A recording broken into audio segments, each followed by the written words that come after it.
The chef is going.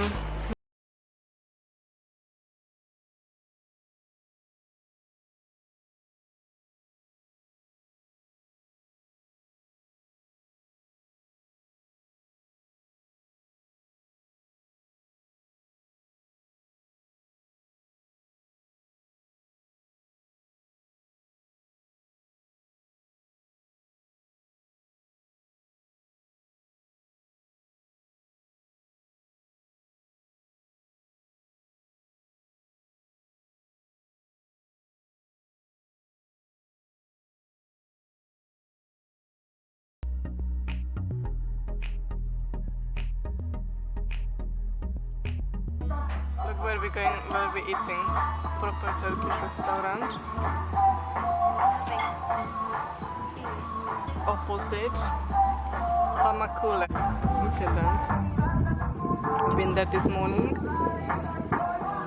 People are still there.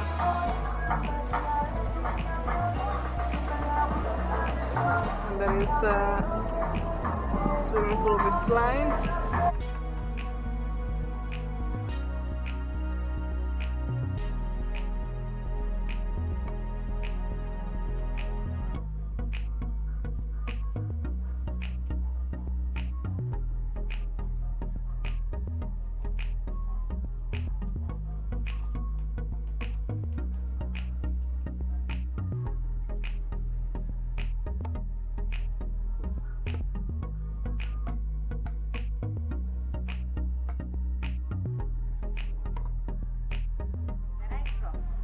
Slovakia. You speak English? Leader, It's a bit I am boss. nice restaurant. Yeah. Nice restaurant. You baby family restaurant. Yeah, family.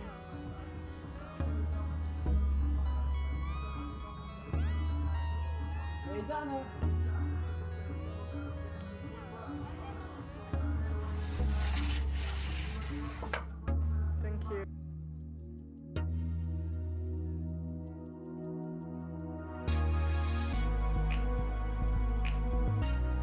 Pita is coming. Pide, pide. Pide, beautiful. Thank you. Thank you. You know, it reminds me of like French bread. You open it, you toast it, you put garlic and the butter sauce on it. How is your I'm still eating mine?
How is your pide, Yasin? We are in Soku City, in the middle of a little market shops area. Yasin got himself lovely sweets, mix of sweets in there. The cheapest sweets ever, yeah? How much was it? £40 for £200. Wow. And you got mixed, so you don't have to choose between.